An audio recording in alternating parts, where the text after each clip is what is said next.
You doing? I'm Patrick Henning, the CEO and founder of Monesave and Orukka. Orukka is a payment ring. As you can see, it's also a fitness ring, so it tracks your health, tracks your blood, tracks your, blood level, also your steps as well, so you can see your steps right on the ring.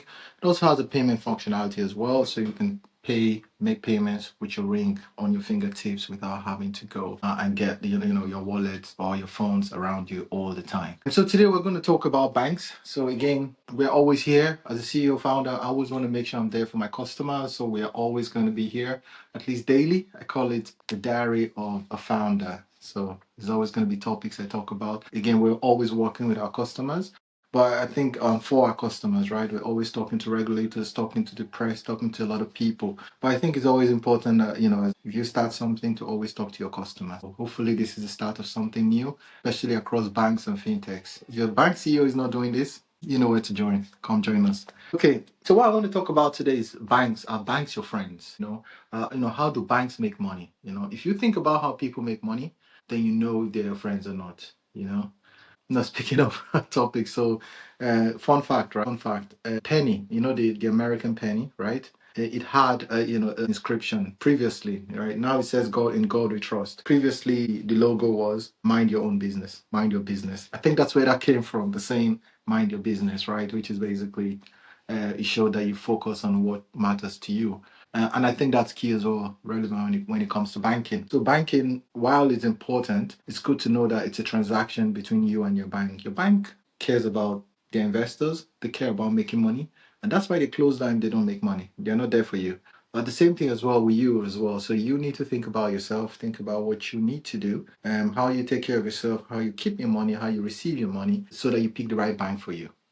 Banks used to be really, really old, archaic institutions. Anyone who's old enough will remember those days. To withdraw money, you have to walk into a bank and withdraw cash. But wait, if you wanted to withdraw anything over 1,000 or 5,000 those days, you'd have to go to the head office. Okay, so they had a head office. And then within the head office, then you'd go to a branch if you wanted something small.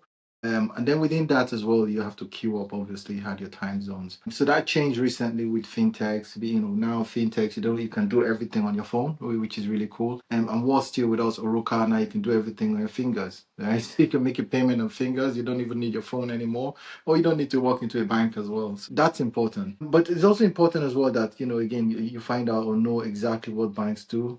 At least we know one person or at least two people who in our lives who just come in and they say, hey, my bank is frozen, oh my god, my money is gone, right? I'm stuck, I'm stranded, I don't know what's happened here. So that mind of thinking is what we want to clear out here, right? What are banks for?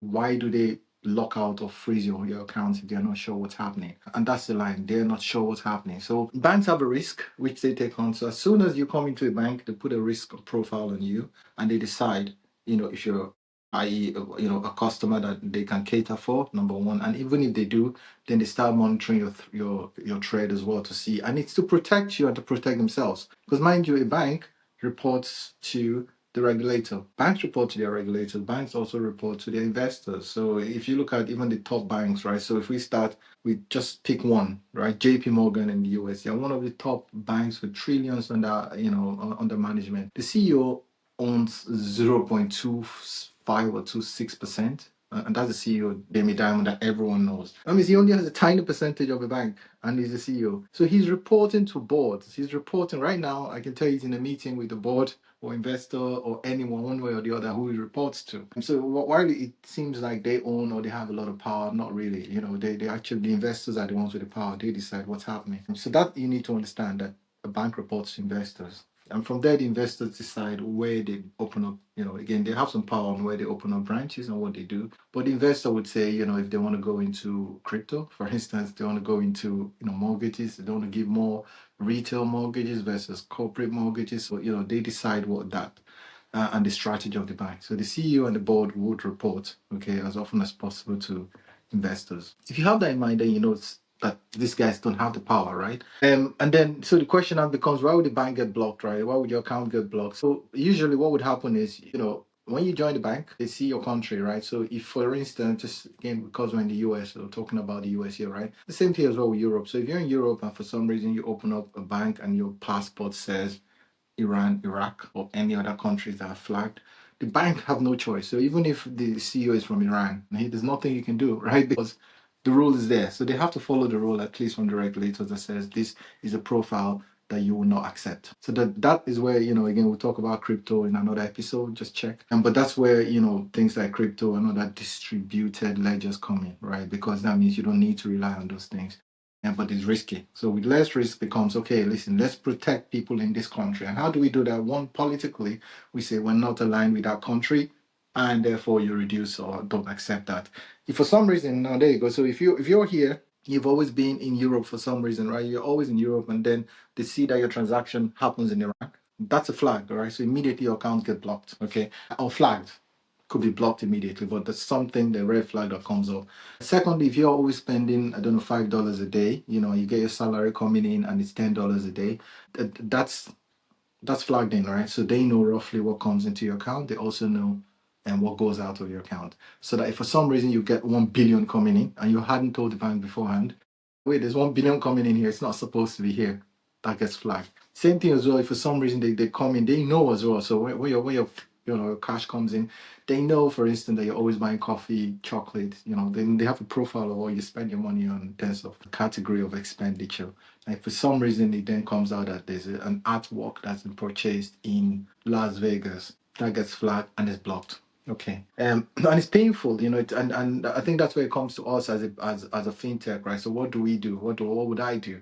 So what I do is I empower people in front of me, right, in front of the customers and even myself to take decisions, right? So they know exactly what to do at what point, which unfortunately most banks don't. So if you look at a typical bank, the CEOs, the boards are there, the directors are there, then we have a compliance officer, and they have one person who's a customer service rep just typing information on the table. They don't know what's coming through. Even if there's a flag, they don't know what to do. This first thing they do is just block you. Right. And then next point is they go back and they escalate to someone and it goes all the way up.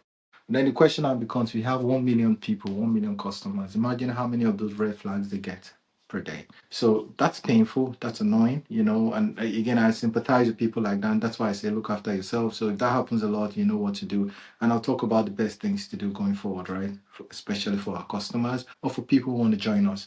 So first things first is understand that happens, okay? So when that happens, when there's a flag, these people don't know what to do, or they're nervous, they're scared of their jobs. And these are mostly entry-level people or people who are just like, who just trained for 6 months, 1 year, no seasoned, compliance officer would not know what to do. They usually know what to do or they can explain. But these guys can't even explain to you. In fact, I remember joining, I'm not going to call the name, I'll call it, okay, you can figure out. And so I joined, and I remember I sat there as well, and I think I was in a different continent from my own continent where I'm usually at. And then I tried to log in, and I think what they did is they logged in and they saw that I logged in with a different IP address, and immediately they blocked me. So I went back and I talked to the customer service, and I said, "Hey, what's happening here? Can I please? I want to join this platform." And all they could say was, Actually, we can't because there's some irregularities on your account. That's it." And then I can't tell you anymore, and they blocked me and closed out, and I couldn't go back in. Again, that's disheartening. Not to talk of the morale, right, and what that does to you as a user, right? So I think that's something that maybe fintechs, banks, platforms need to watch out for, right? That there are people at the end of these lines, right? So when they block things, again, if you have an experience there, let me know who can discuss it, or I can talk to those people. I know a few people as well that I can talk to around this. But most CEOs don't know this, right? So if you, I mean, the head of Deliveroo, for instance, wouldn't know that your account just got blocked because the food went to a different office, right? But the point is, um, the people who are in front of this should be able to explain, okay? And that's why I say to my team as well. So my team know exactly the rules that they should follow in terms of compliance. They also know how to explain this. I mean, for instance, that story I'm talking about, the guy could have said, "Hey, we'll see you in a different location here. This is not the location you usually do. Please explain." That's all, right? And that's okay. And it's not tipping off, right? And that's an important thing in finance where, you're not allowed to tip off. It's as simple. Again, the rationale behind this is that you shouldn't go, if someone is under investigation, or someone's a scammer, you don't want to tell them, "Hey, we think you're being a scammer here," right?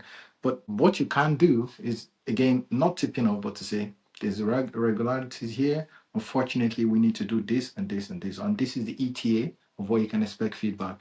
I mean, some people, if you look at your account being blocked, it gets blocked for months. They're there waiting, and there's no specific answer or response from any of the team members. So we want to try and avoid that as much as possible. And I think, again, a good bank or a good platform should be able to know how to address these things. And then going back to the topic, mind your own business. So if that happens, just get out of there. No matter, there's no platform that is more so important that they treat any of the users like crap. If they do, you know what to do. There's a lot of platforms out there today. There are a lot of banks out there today. We would accept you. Again, if you're looking for a banking or fintech or a payment ring, we would accept you. And we treat our customers with more reference than that. So I think it's important as well to understand that, and that's key, right? If you understand that, then it helps you, right? And at the end of the day, I think I've mentioned this as well. So you care about your business, okay, and that's important. So if you look at the history of how people used to keep money in banks, okay, and that's key to understand. If you Years ago, you can ask your grandparents this, right? Previously, you had to put your money in one under a pillow, or under a bed, or somewhere. Keep it somewhere, okay? But then diversification became important because if you put your money under this book here, right, and all your money is in that one book, guess what? Someone comes and breaks into your house to take that one book. That's all your cash gone, right? To whenever. So what you need to do then, and this common sense, right? What you do is you just split the money across. So instead of putting your money here, you can put your money half of it on the other side beside these beautiful drawings. Then the other half can be under a pillow. You spread out your money. Okay. Same thing as well if you're, and it's the same today. If you're on social media and for some reason you only, this goes to, influencers out there or people who use social media, you don't have to sit on one platform or you get blocked there. So what? You have 3, 4, 5 platforms. Okay. Simple as that as well. Same thing with banking. If you've got several, again, you've got one source of income coming in, and what you own two, it doesn't matter. What you do is you just don't get everything to come from one account. Okay. In truth, you should have your current account coming in. Immediately you split that money into your savings account because that account could be blocked. Yeah. Oh, let's not forget as well. I mentioned this at the start. These guys report to shareholders, right? A bank reports to shareholders, they report to the board. They might have made silly mistakes, right, in the past, and therefore the bank closes down. If the bank closes down, what are you going to do anyway? Yeah, and so imagine being blocked. That's one thing, but there's also the fact that the banks could close. You remember 2, 3 years ago, it was old enough. There are quite a lot of banks in the US, in Europe, and across Africa as well that closed down just because of incorrect management. So these are companies that care about shareholders. They're not there to serve you; they're there to serve their shareholders. So it is possible for a bank to close. So don't use one bank. If there's one thing you learn from this session, and that's to mind your own business, okay? And don't use or trust one bank only. So if you have, again, you're going to advert, if you're going to listen to my suggestion, I would say you get one current account, which comes in, your money comes in there or more, but your money comes in there, and what you do then is you quietly move the funds, okay, to either a savings account or you move it to an expense account, and then from there you move into a retirement account. Again, your savings account, your retirement account should not be in the same bank, and I'll talk about that in a minute in terms of how banks make money, but they should not go to the same bank. Okay, so you go and you have your retirement account in one bank, the best possible you can get. Again, they have a lot of retirement accounts these days in terms of IRA or even ETFs, ISA in the UK. So a lot of banks out there today that would provide this, a lot of providers, a lot of ETFs you could use for your savings and for your retirement.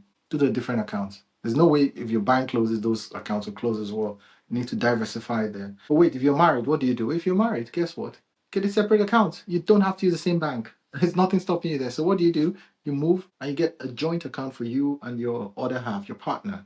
And both of you then can use the same account or have a separate account. But what you need to have as a minimum is your current account, your savings or account, a retirement account, and your expense account. The expense account could be where your subscription come out from. It could also be where, again, weekend you want to treat yourself, you go and use that as well. And for us, I think we would have a joint. So with our rings, you can have a ring for yourself and a ring for your wife, and it both goes into the same account or different accounts. It depends on how you play it. Especially if you want to go get a coffee, you don't always have to bring out your phone every time with all the information you need and tap in, right? All you can do is quietly just tap in and go. So that's important. Not number one, not to trust, the one bank. And then number two, obviously, to make sure you treat yourself and you have a diversification of where your cash is going.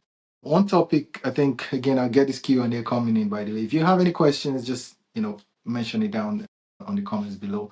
The one question was, my bank doesn't charge me anything. Okay, it's free. So that's an interesting one. So here's the point, right? If anything is free, right?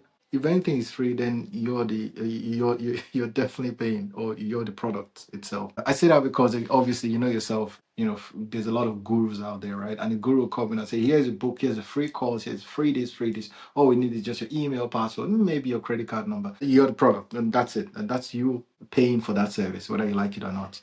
Same thing as well when you go into Facebook or YouTube, and it's all free. You go into WhatsApp, go into TikTok, and it's all free. It's not free because your information is what they need. They sell adverts to you. That's how they make money. Okay, or they just get your data and see where you are, your what location you go to, where you spend your money. That's where it comes from. And then people are surprised. Say, "Oh my God, I'm being tracked." No, you're not being tracked. It's a contract that you signed with these free platforms. Okay. Same thing as well with your bank. If you walk into a bank and say, and there's going to be a few episodes on this one, right? But if you walk into a bank and it's free and they say to you, "Here you go, this is your free account." It's not free because number one, they give you a debit card. That debit card, every time you spend it, they get money back. So if they go to Starbucks and you think, "Oh, I just paid £5 for this coffee, or $5 for this coffee," it's not $5 actually, it's 4.9, and then they take 0.1 with the merchant. It goes to the bank and the merchant. So why you think you paid nothing? Oh, you did pay for that. Secondly, obviously, is the mortgage. That's what I'm saying about don't put all your products in one place, okay? Get your cash, get your retirement, get different products from different banks, because your bank giving you a current account and telling you it's free means that they're actually charging you in terms of mortgage. They will charge you, your mortgage obviously gets interest over 25 years. That's a lot of money for the bank that they can waive your silly current account that you're paying, you think you're paying for. There's also your credit card. So your credit card again comes with interest. You pay that in full every time. That's good. But trust me, it's a matter of time. They know that 1 or 2 months you will fall behind, and about 96% of us fall behind. That's enough for banks to make money. And so that's something to look at as well. No matter how good you claim to be, there's always going to be that slip up that your bank is relying on. And then lastly, then obviously the playing out fees. So they will charge you monthly fees if they choose to. If they see that you're not, fitting that profile of being an investor or holding cash, then they'll go ahead and charge you. And lastly, then is even if you don't see anything coming through, what would happen is, and they track this as well, is that your cash comes in, you get paid your salary, or not your rent, your salary, right? When that comes into your account, it sits in the account for 1 week, 2 weeks. So imagine this simple case. If you get 10,000 coming in, but 10,000 cash comes in and it sits in the account, okay? Good. Guess what? That 10,000 that sits in the account gives them enough money. So if you look at 100 customers with 10,000, that's already a million. That million, they can go in and invest it every night. So every night that they invest it or sweep it into a money market fund or investment fund, they get interest on that. That interest is enough. And they don't have to pay you a penny. So as far as it stands, or or cent or anything, depending on where you are. So as soon as they get the salary, they invest it. And then when you come back to withdraw the money, they give you your money and you think you've done well, right? But you've not, because that money that's been invested, they've made money on that. So that's how banks make money. And that's why you need to understand as well that when it's free, it's never free. You're paying one way or the other. And I say again, I'm going to end this with the same thing which I said from the start: mind your business. That means think about yourself first, and don't think the banks are there to help you or support you. And they're there to make money.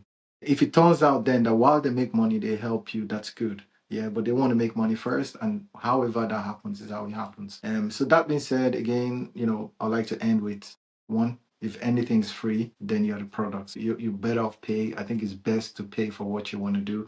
If you want to get a bank account, pay for it. If it's free, then know that you're paying for it somehow. It's good to know, right? So if it's free, then know that it's free and know that you're going to pay for it somehow and accept that. If you accept that, then that's okay. But don't think that it's free. I think that's important. So to finalize, I think, yeah, going back to the question, banks your friends? Yes and no. So they are your friends only in the sense that your goals align. So if the banks are there to make money, you make them money, then they are your friends. If you don't make them money, then they are not your friends, and that's the end. And there's nothing else you can do there. So that's it. Thank you guys again. Like, subscribe, join us on these episodes. I join once a week, once a day, sorry. I always find time to talk to my customers, talk to my team. So my team, again, they ask a lot of questions.